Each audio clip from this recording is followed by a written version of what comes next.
Welcome to EB-5 Investment Voice, where attorney insights intersects with immigration investments.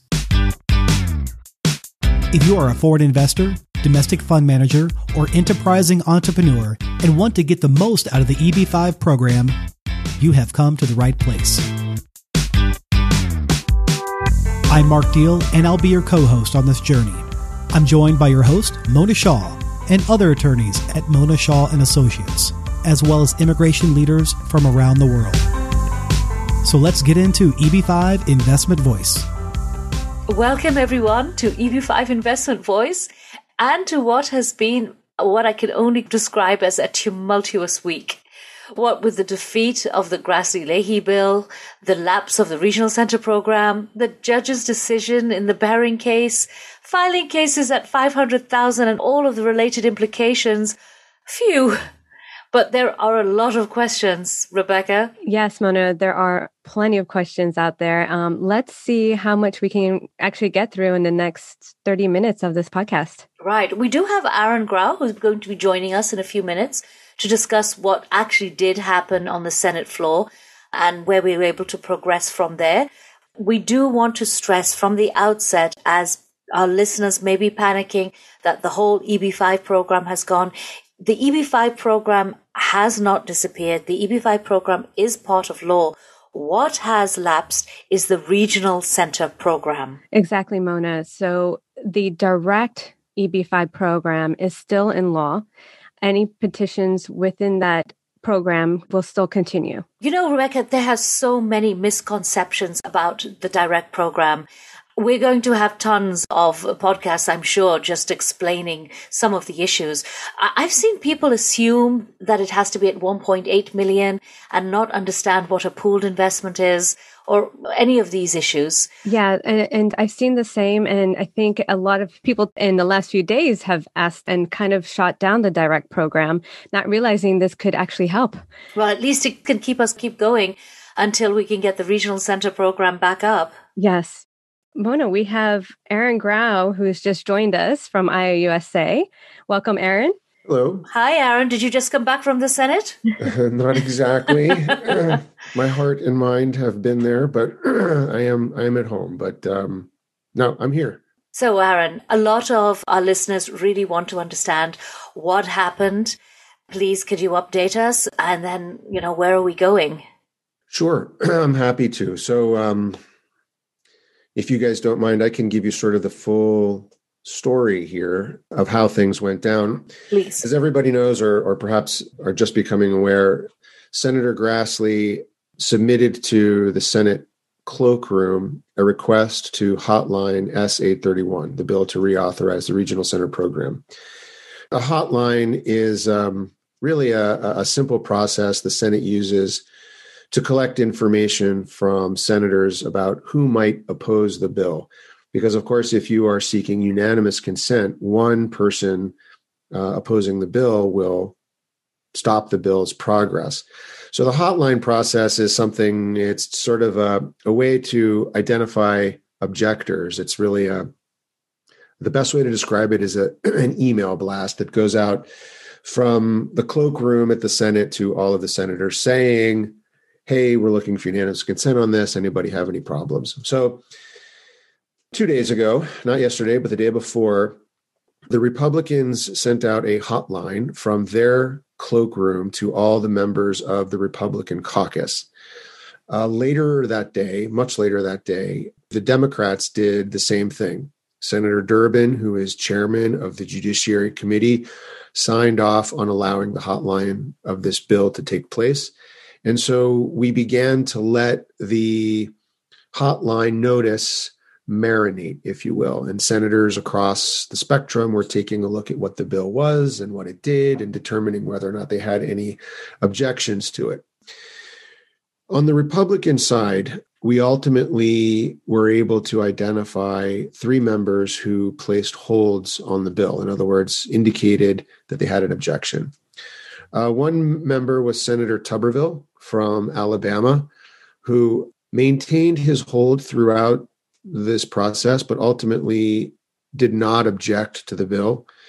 Another one was Senator Rand Paul from Kentucky, who we understand had placed a hold on the bill simply because he wanted to study the measure. He wanted to understand what it was before he knew what he was consenting to. And the third one was Senator Lindsey Graham from South Carolina, who had placed a hold on the bill, and there was mixed back and forth whether Senator Graham had kept his hold on the bill or lifted his hold on the bill. But for our purposes, it was whether any of these men had holds on the bill. Incidentally, Rand Paul ended up lifting his hold, was neither here nor there, because the Republican cloakroom was reporting to us that none of the senators who had holds on the bill were going to go to the floor and object if the sponsors of the legislation went to the floor and asked for unanimous consent. So the fact that they wouldn't object there would ultimately mean that they would be waiving their hold and we would have no problems.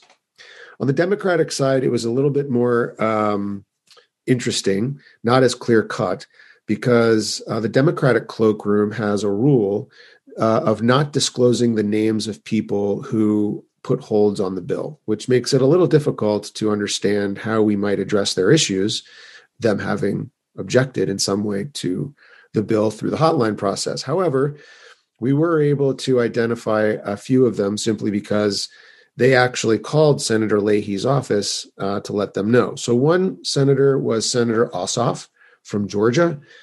He was interested in simply understanding more about the legislation, and I think once he had a good understanding of what it was, he lifted his hold. Another was Senator Chris Van Hollen from Maryland, who similarly ended up lifting his hold. And then there was a third mystery hold, one that we could not identify, and we didn't know who it could possibly be. However, as we came closer to yesterday afternoon at 12:30, which was when the Senate had scheduled to hear the unanimous consent request from the floor, all of the Democrat holds were lifted. In other words, the entire Democratic caucus offered no indication whatsoever that they opposed the bill at all. Oh, wow. So our grassroots efforts did work. Absolutely, they did. Absolutely, they did. Fantastic. They were invaluable. And so from Senator Schumer on down to the lowest ranking freshman Democrat senator there is, I'm not sure who that is, nobody opposed the bill. And from the Republican perspective, we understood that although there were holds, no one would be coming to the floor. However, we were scheduled to hear the unanimous consent request at 12:30 Eastern time. We actually saw Senator Grassley and Senator Leahy, and this is meaningful, Senator Cornyn from Texas. All three of these men went to the floor at 12:15 Eastern time to seek unanimous consent. Around 11:45 or so, we started hearing rumors and information that Senator Graham, in fact, was not only not going to lift his hold, but that he had decided to object. At that point, despite immeasurable best efforts, given the 20 minutes or so we had, Senator Graham did go to the floor, as everybody heard or saw on television. And when the unanimous consent request was offered, he simply said, "I object," and left the Senate floor. And that sealed the fate of S-831. Without that last senator agreeing to unanimity, the bill failed. Well, I take that back. The bill did not fail.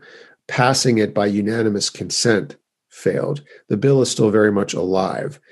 And so that's where we stand. That was the whole TikTok, if you will, of the proceedings as to how they went down. And I'm happy to say that despite that setback, stakeholders are already back at the table and in conversations, hoping to find a solution to reauthorizing the program. So we'll see what happens. Is there any indication, Aaron, why Senator Graham did that? There's an old Wall Street Journal going back to January of 2020, which talks about the bill that was brought in by Senator Rounds in November of 2019.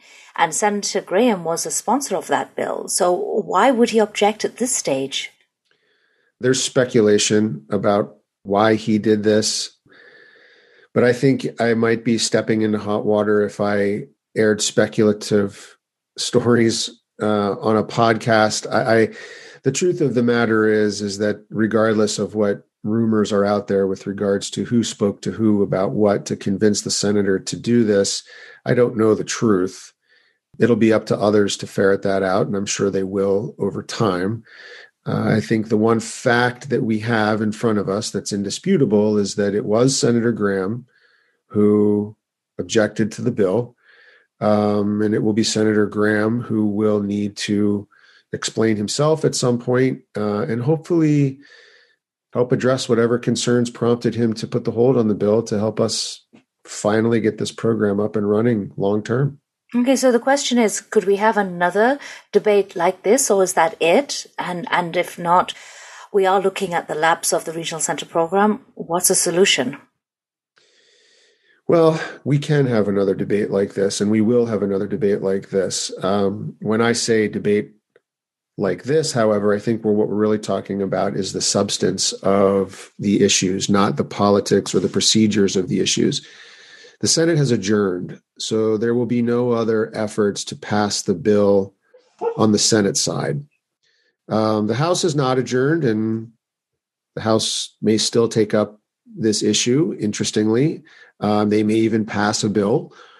It would be more of a symbolic gesture than anything else, I think, simply because the Senate will not address this until well after the July 4th recess. And of course, that includes June 30th. So the program will expire. We anticipate that USCIS will be as generous as it has been in the past with lapses in the program with regards to how its guidance will suggest handling applications and visa applications. That remains to be seen, but this administration, as we know, is very conscious, very predisposed to supporting immigrants and their families.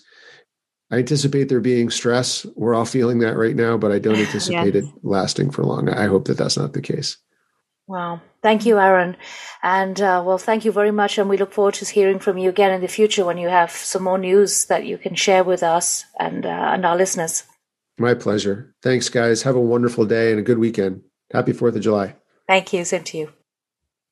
Well, I'm glad that Aaron was there, Rebecca, because I wouldn't have remembered all of the names. It was good to have him clarify everyone. And it was good to hear who was for the bill and what happened during the hotline process. Right. What happens now to anybody who's waiting or pending or petitions that are pending? Rebecca, there's a huge backlog for the 485s as well, right? Yes. At this time, because unfortunately with COVID, from the consular processing and from adjustment of status, if you're in the United States, there's a huge backlog. So I think the concern here is with investors who have pending not just I-526 petitions, but also pending I-45 petitions, or if you have a DS-260 pending at the consulate, what happens? So last time there was a lapse in the program, a short lapse back in 2018, USCIS did come up with some guidance. And I think that guidance basically stated that they were going to hold all of these cases in abeyance until a time that the regional center program was reinstated. Yes, that's exactly what they did. So they did accept the I-526 petitions and I-45 at the time the program was lapsing.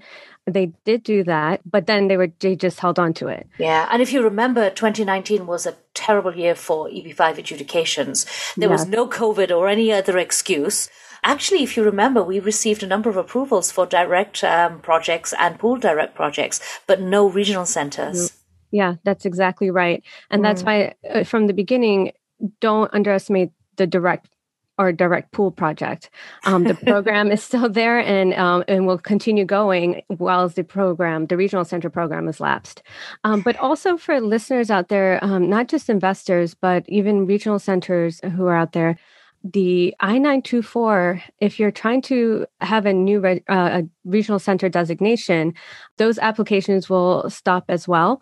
But they did issue and said that if we have the I-924As, which you have to renew the regional center, those applications were still being accepted.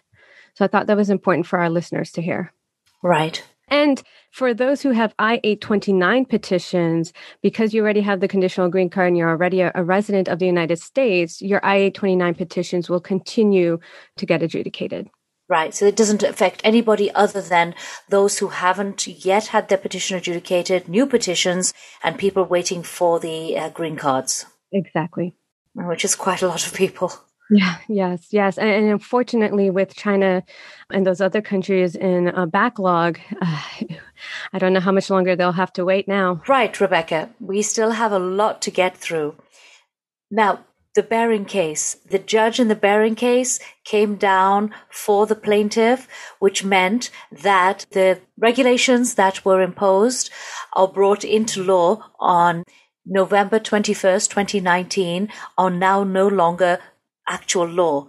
But it does not mean to say that any of the petitions that were filed between November 21st, 2019 to what was the date that she came in, Rebecca? 21st? Yeah, 22nd, June 22nd. June 22nd. The decision came out of this year.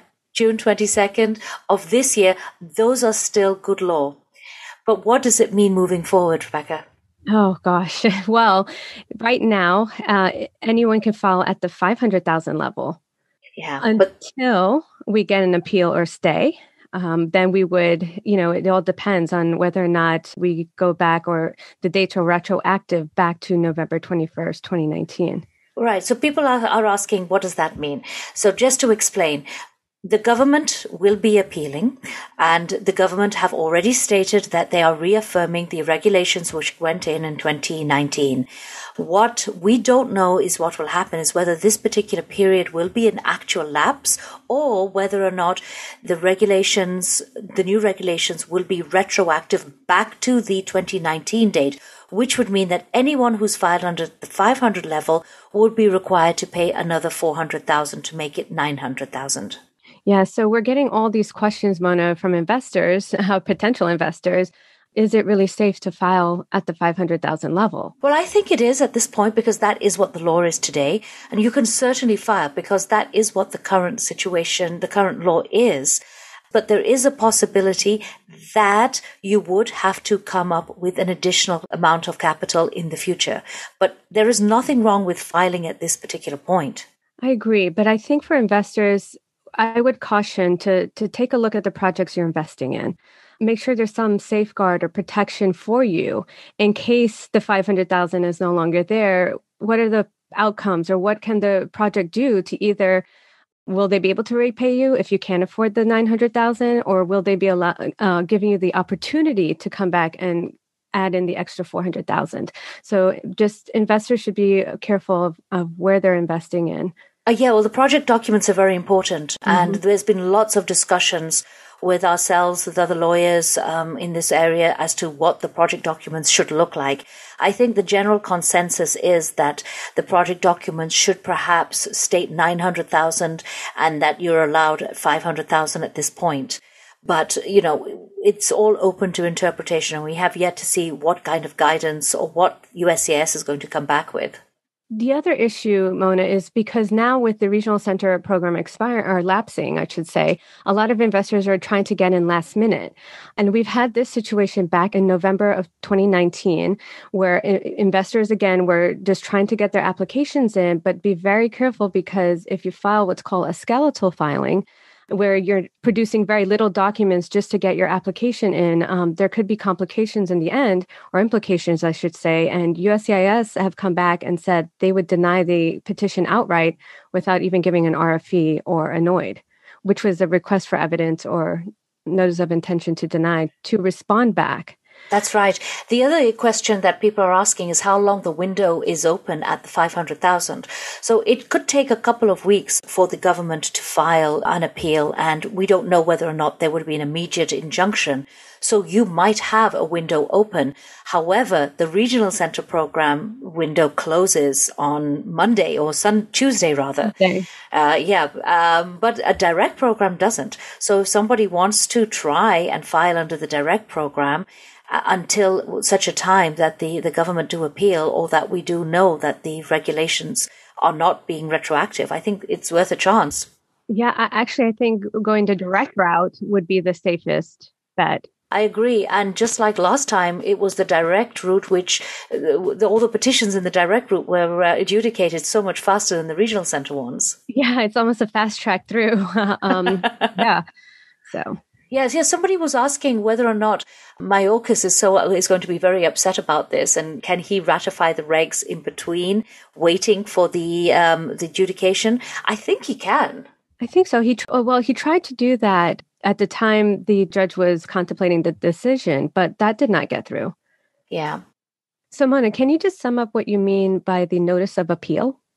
Right. So the judge has already given her decision. So USCIS has to file a notice of appeal with the U.S. Court of Appeals and seek a stay of a lower district court's decision to vacate the rule, because, it was the first courts, the lower district court, which gave the decision. The Court of Appeals then grants a stay, and the regulations at 900 go in effect again. But another situation which could happen is that the Court of Appeals does not grant the stay, and the regulations are still vacated. What's interesting really that we need to look at is that, will the government actually just look to reaffirm regulations on a new date moving forward? I feel that with the regional center program actually lapsing, there isn't the same pressure on the government, and I don't think that they're going to be too worried about a huge mass of petitions coming in, as we really only have 2 more days left. Yeah. Well, I think it's twofold, right? We have the regulations with USCIS, and then we have Congress coming in with the actual law, and if a bill will come through. Don't forget also that USCIS has to publish the new notice in the Federal Register for the new regulations to come in, and that, I believe, is 30 days. Yeah. So there's a lot of different scenarios that can play out in the next few weeks. Right. Yeah. Again, giving a window of opportunity to anybody who wants to file a direct case. Yeah. And of course, with the regional center lapsing, it's not to say that it's gone forever, right, Mona? Well, that's what Aaron was talking about. We are seeing the bill is still there. Whether or not we see the bill reemerge in the short term, we have to wait and see. But we know that a program like the Regional Center program, which brings in more than $10 billion worth of money, is not a program that is just going to be allowed to just, disappear. Exactly. So we know for sure, we've seen it over and time again. 32 times this program has been extended. I'm sure we'll see the 33rd. And as Aaron said, this particular government does care about the investors. So I don't think we're going to see harm to the investors. There may be a delay, and there's likely to be a delay, but I don't see any real harm. I agree. So we will try to keep you guys updated with whatever happens. We will try to come up with breaking news. So please stay tuned to both this podcast and our blog. And thank you for listening to EB-5 Investment Voice. Thank you. Thank you for being with us today on EB-5 Investment Voice. The topics presented in this podcast is informational in nature and is not to be taken as specific legal advice. If you have questions on the topics presented in this episode or other investment immigration needs, please contact Mona Shah and Associates. Mona and her attorney staff can be reached at mshawlaw.com. That's MSHAH law.com. Make sure you don't miss our next episode focusing on a different aspect of the EB-5 program by subscribing to the podcast. While you're at it, leave us a rating on iTunes. If you really found this episode valuable, share it with someone else that could benefit from this information. Until then, I'll see you on the next episode of EB-5 Investment Voice.